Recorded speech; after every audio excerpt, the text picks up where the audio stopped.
못생긴 사람은 정말 더 불행할까요? 특히 불편한 이야기부터 하겠습니다. 그렇습니다. 대체로 그렇습니다. 물론 모든 못생긴 사람이 불행하다는 말이 아닙니다. 그리고 잘생긴 사람이라고 모두 행복하다는 뜻도 아닙니다. 하지만 인생이라는 긴 게임에서 외모가 주는 영향은 생각보다 훨씬 큽니다. 많은 사람들은 이런 말을 좋아합니다. 사람은 마음이 중요하다. 외모는 첫인상일 뿐이다. 진짜 중요한 건 능력이다. 좋은 말입니다. 그리고 어느 정도 맞습니다. 그런데 문제는 현실이 그렇게 아름답게 돌아가지 않는다는 것입니다. 우리는 사람의 내면을 보기 전에 얼굴부터 봅니다. 이것은 도덕의 문제가 아닙니다. 인간의 본능입니다. 한 가지 실험을 생각해 봅시다.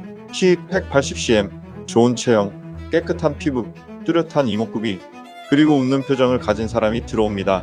아무 말도 하지 않았습니다. 그런데 사람들은 이미 생각합니다. 왠지 성실할 것 같다. 자신감 있어 보인다. 능력이 있을 것 같다. 반대로 외모가 평균보다 많이 떨어지는 사람이 들어옵니다. 아무 잘못도 하지 않았습니다. 그런데 사람들은 무의식적으로 판단합니다. 조금 답답해 보인다. 관리 안 하는 사람 같다. 사회성이 부족할 것 같다. 잔인합니다. 하지만 이것을 심리학에서는 후광 효과라고 부릅니다. 좋은 외모 하나가 지능, 성격, 능력까지 좋아 보이게 만드는 현상입니다. 인생은 생각보다 작은 차이들의 누적입니다. 잘생긴 사람은 길을 걸어가다가 미소를 더 많이 받습니다. 가게에서 더 친절한 응대를 받습니다. 학교에서 더 좋은 평가를 받을 가능성이 있습니다. 소개팅에서 더 많은 기회를 얻습니다. 직장 면접에서도 좋은 첫인상을 줄 가능성이 높습니다. 하나하나는 별것 아닙니다. 하지만 10년, 20년, 30년이 지나면 어떻게 될까요? 작은 이득들이 복리처럼 쌓입니다. 더 무서운 것은 여기부터입니다. 외모의 차이는 단순히 남이 나를 대하는 방식만 바꾸지 않습니다. 나 자신까지 바꿉니다. 어릴 때부터 칭찬을 많이 받은 아이가 있습니다. 잘생겼다, 예쁘다, 웃는 게 좋다. 그 아이는 자연스럽게 사람 앞에 나섭니다. 말을 걸어봅니다. 실수해도 다시 도전합니다. 왜냐하면 세상이 자신에게 호의적이었다는 경험이 있기 때문입니다. 반대로 어릴 때부터 외모로 놀림을 받은 아이가 있습니다. 사진 찍기를 싫어합니다. 사람 앞에 나서는 것이 두렵습니다. 거절당하는 경험이 많습니다. 그리고 점점 스스로를 숨깁니다. 여기서 차이가 생깁니다. 잘생긴 사람이 자신감이 있는 것이 아닙니다. 세상이 그에게 자신감을 학습시킨 것입니다. 사람들은 말합니다. 못생겨도 성격 좋으면 되잖아. 맞는 말입니다. 그런데 여기에도 함정이 있습니다. 좋은 성격은 하루아침에 만들어지지 않습니다. 사람에게 인정받고 사랑받고 존중받는 경험이 쌓여야 여유가 생깁니다. 계속 거절당하고 무시당하고 비웃음을 당하는 사람이 항상 밝고 긍정적이기란 쉽지 않습니다. 물론 극복하는 사람도 있습니다. 하지만 같은 출발선은 아니었습니다. 연애 시장은 특히 냉정합니다. 많은 사람들이 말합니다. 나는 외모 안 본다? 정말 그럴까요? 아마 대부분은 거짓말이 아니라 착각입니다.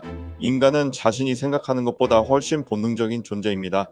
첫 만남에서 상대의 인생관, 도덕성, 책임감, 경제관념 알 수 없습니다. 가장 먼저 보이는 것이 얼굴입니다. 그래서 외모는 입장권입니다.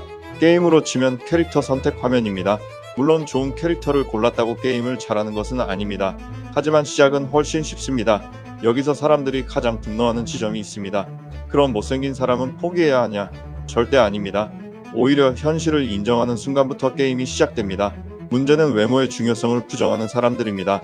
진짜 매력은 마음이야. 운동할 필요 없어. 꾸밀 필요 없어. 이런 위로는 때로 독입니다. 잔인하지만 진실을 말하겠습니다. 사람은 바꿀 수 있는 외모가 있습니다. 체지방, 근육량, 피부, 머리 스타일, 옷, 표정, 말투, 자세, 청결. 이것만 바꿔도 사람이 완전히 달라 보입니다. 세상에는 태어날 때부터 90점짜리 얼굴도 있습니다.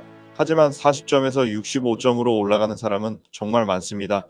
그리고 현실에서는 65점과 40점의 삶의 차이가 엄청납니다. 또 하나의 역설이 있습니다. 아주 잘생긴 사람보다 의외로 매력적인 사람들은 따로 있습니다. 자기 관리를 하는 사람입니다. 사람은 완벽함보다 노력을 봅니다. 나는 나를 소중하게 관리하고 있다. 그 신호가 상대에게 전달됩니다. 반대로 아무 관리도 하지 않으면서 세상을 원망하는 사람도 있습니다. 냉정하게 말하면 이것은 불공평함에 대한 분노와 자기 방치가 섞인 상태입니다. 세상이 완벽하게 공정하지 않다는 것과 아무것도 하지 않아도 된다는 것은 전혀 다른 이야기입니다. 그리고 마지막으로 가장 중요한 이야기를 하겠습니다.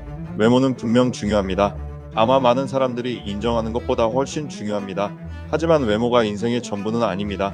왜냐하면 인생은 결국 장기전이기 때문입니다. 20대의 연애 시장에서는 얼굴의 영향력이 매우 강합니다.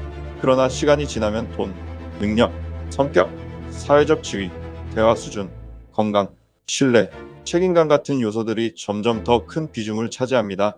처음 문을 열어주는 것은 외모일 수 있습니다. 하지만 그 방에 오래 머무르게 하는 것은 다른 능력입니다.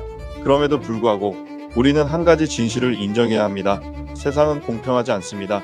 어떤 사람은 좋은 머리를 가지고 태어납니다. 어떤 사람은 좋은 집안에서 태어납니다.